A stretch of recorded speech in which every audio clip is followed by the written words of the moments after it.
ছাত্ৰ ছাত্ৰীসকল পোনপ্ৰথমে মোৰ ইউটিউব চেনেলটোলৈ তোমালোকক স্বাগতম জনাইছোঁ। আৰু যদি এই ভিডিঅ'টিত তোমালোকৰ নৱম শ্ৰেণীৰ গণিত পাঠ্যপুথিৰ অনুশীলনী 2.5 অংকবোৰ লৈ আহিছোঁ। 2.5 9 নম্বৰৰ পৰা আৰম্ভ কৰিম। 9 নম্বৰত আছে সত্যাপন কৰা। 9 1 নম্বৰত আছে x³ + y³ = x + y bracket close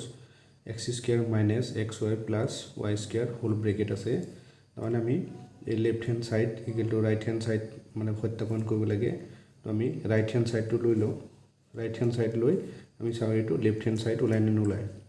আমি রাইট হেণ্ড সাইড ল'লোঁ। রাইট হেণ্ড সাইড সমীকৰণটো উৎপাদক কি আছে x + y আৰু কি আছে x² - xy + y²। এতিয়া আমি এই x দি এইখিনি পূৰণ কৰি দিম, আকৌ y দি এইখিনি পূৰণ কৰি দিম। x ইনটু কি লিখিম x² - xy +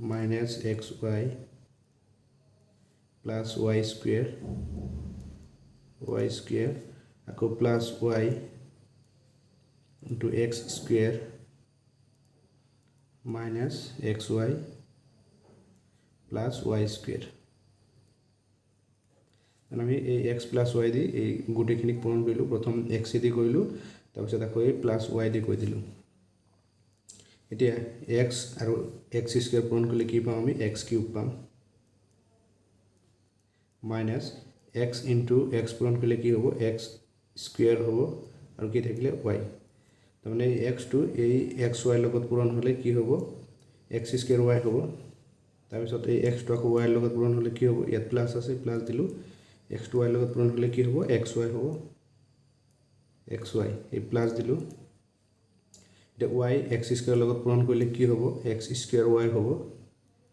x² y হ'ব মাইনাস এই y xy লগত পূৰণ কৰিলে কি হ'ব xy² হ'ব। আকৌ এই y² লগত পূৰণ কৰিলে কি হ'ব y³ হ'ব। ইয়াত প্লাস আছে প্লাস দিলোঁ y³। এতিয়া চাওঁ মাইনাস x² y আৰু প্লাস x² y এটা আমি কাটি দিব পাৰি, এটা প্লাস আছে এটা মাইনাস আছে। তাৰপিছত এইটো x পূৰণ x² কৰিলে আমি পালোঁ x³ পালোঁ, আৰু x পূৰণ xy কৰিলে আমি x² y পালোঁ, আকৌ x পূৰণ y² কৰিলে আমি xy² পাওঁ xy²। তাৰমানে xy² প্লাস আছে আৰু xy² মাইনাস আছে, এইটো কেনসেল যাব। আমি কিমান পালোঁ x³ মাইনাস কিমান পালোঁ x³ মাইনাস x³ ইয়াত কি আছে প্লাস আছে প্লাস y³। এতিয়া আমি রাইট হেণ্ড সাইড ল'লোঁ, রাইট হেণ্ড সাইড লৈ কটাকটি কৰি আমি কিমান পালোঁ লেফট হেণ্ড সাইড পালোঁ। তো এটাকে আমি লিখি দিব পাৰিম লেফট হেণ্ড সাইড। 9 2 নম্বৰত আছে x³ - y³ = x - y bracket x² + xy + y²। তো এইটো আমি কি কৰিব লাগিব, এই রাইট হেণ্ড সাইড লৈ লেফট হেণ্ড সাইড ওলাই নে নাই আমি চাম। মানে এইটো লিখিম আমি রাইট হেণ্ড সাইড এইখিনি হ'ল লেফট হেণ্ড সাইড আৰু এইখিনি হ'ল রাইট হেণ্ড সাইড। আমি রাইট হেণ্ড সাইড ল'লোঁ। রাইট হেণ্ড সাইডত কি আছে x - y তাৰপিছত কি আছে x² + xy + y²। আমি রাইট হেণ্ড সাইড ল'লোঁ। এতিয়া কি আছে এই x দি ইয়াৰ গোটেইখিনি পূৰণ কৰিব লাগিব, আকৌ এই মাইনাস y দি এই গোটেইখিনি পূৰণ কৰি দিব লাগিব। x আমি লিখিম x² + xy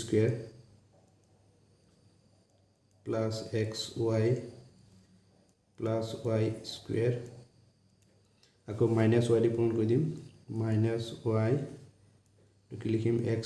+ xy + y²। এতিয়া x পূৰণ x কৰিলে কিমান পাম আমি x³ পাম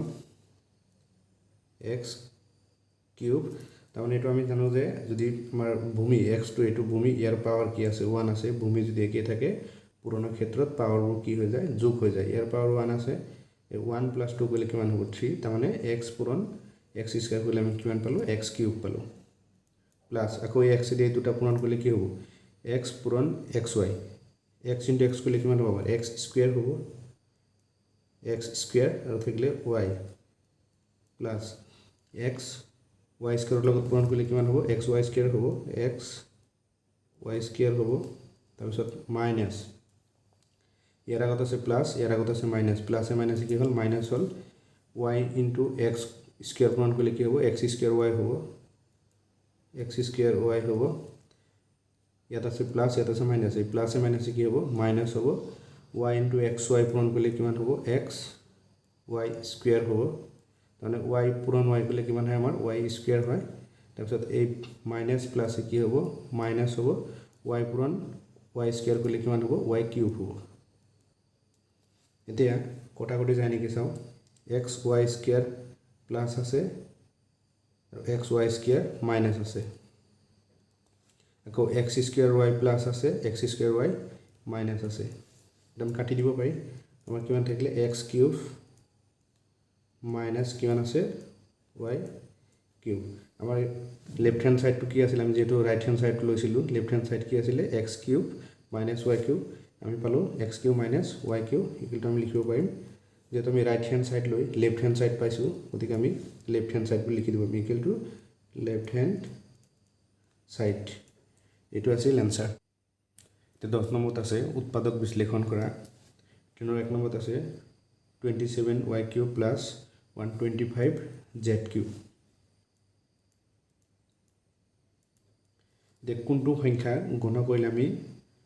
27 পাম 3 ঘন কৰিলে আমি কিমান পাম 27 পাম 3y whole cube plus আৰু কোনটো সংখ্যা ঘন কৰিলে আমি 125 পাম মানে 5 ৰ ঘন কৰিলে আমি কিমান পাম 125 5 মানে তিনিটা পূৰণ কৰিলে কিমান পাম 125 মানে 5 পূৰণ 5 পূৰণ 5 5 * 5 কৰিলে কিমান হয় 25 আৰু 25 * 5 কৰিলে কিমান হয় 125 মানে এটো আমি 5 ৰ ঘন কৰিলে 125 পাম 5z whole cube এতিয়া 9 নম্বৰ অংক কেইটা কৰোতে আমি ফৰ্মুলা পাইছিলো যে x³ plus y³ equal to কি আছিল আমাৰ x plus y into x square minus xy plus y square আমি এই অপেটটো ব্যৱহাৰ কৰি এই অংকটো কৰিম যেটো আমি a³ plus b³ পাইছিলো বা x³ plus y³ একেটা কথাই হ'ব তো আমি a³ plus b³ নাইবা x³ plus y³ বুলি ধৰিব পাৰা এটা আমি পালো x³ plus y³ পালো তে আমি কি লিখিম x plus y x মানে আমাৰ থ্ৰাইস y x plus y y মানে কিমান হ'ব 5z into কিমান হ'ব x স্কয়াৰ মানে আমাৰ থ্ৰাইস y square x square minus x into y x মান কিমান আমাৰ থ্ৰাইস y into y মান কিমান হ'ব 5z plus কিমান আছে y square মানে 5z whole square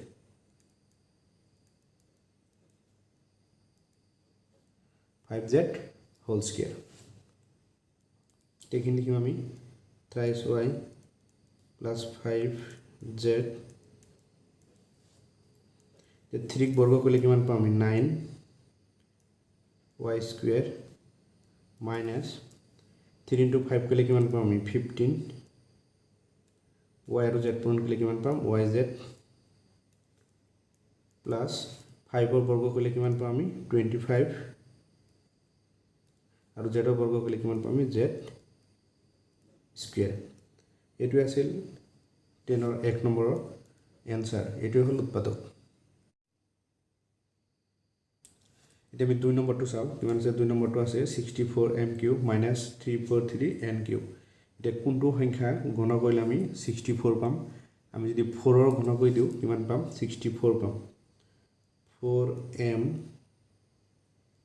whole cube তেতিয়া কিমান হ'ব আমাৰ 64 m কিউব হৈ যাব মাইনাছ 343 কোনটো সংখ্যা গণ কৰিলে আমি 343 পাম আমি যদি 7 গুণ কৰি দিওঁ তাৰমানে 7 × 7 × 7 কৰিলে কিমান পাম আমি 343 7n কিউব এতিয়া আমাৰ এটা ফৰ্মুলা কৰিলে এইটো a cube minus b cube আমাৰ ফৰ্মুলাটো আছিলে যেনেকুৱা x cube minus y cube কি আছিলে আমাৰ x minus y into x square plus xy plus y square আমি ইয়াত এই অবেটটো ব্যৱহাৰ কৰিম a cube minus b cube আমাৰ ফৰ্মুলা কি আছিলে x মাইনাছ y ইয়াত x হ'ব 4m আৰু y হ'ব 7n তাৰমানে x minus y 4m minus 7n তাৰপিছত কি হ'ব x স্কুৱেৰ মানে 4m whole square x square plus xy x মানে হ'ল আমাৰ 4m ইনটু n মানে হ'ল 7n x minus y bracket x square plus x into y plus কি আছে y square y মান কিমান আমাৰ 7n square এতিয়া 4m minus 7n 4 বৰ্গ কৰিলে কিমান হ'ব 16 তাৰমানে 4 × 4 স্কুৱেৰ আছে মানে কি দুইবাৰ পূৰণ হৈ আছে কিমান হ'ব 16 m স্কুৱেৰ প্লাছ এতিয়া 4 × 7 কৰিলে কিমান হ'ব 28 mn প্লাছ 7 বৰ্গ কৰিলে কিমান পাম আমি 49n স্কুৱেৰ n বৰ্গ কৰিলে কিমান পাম আমি n স্কুৱেৰ পাম এইটো আছিল উৎপাদক কেনৰ 2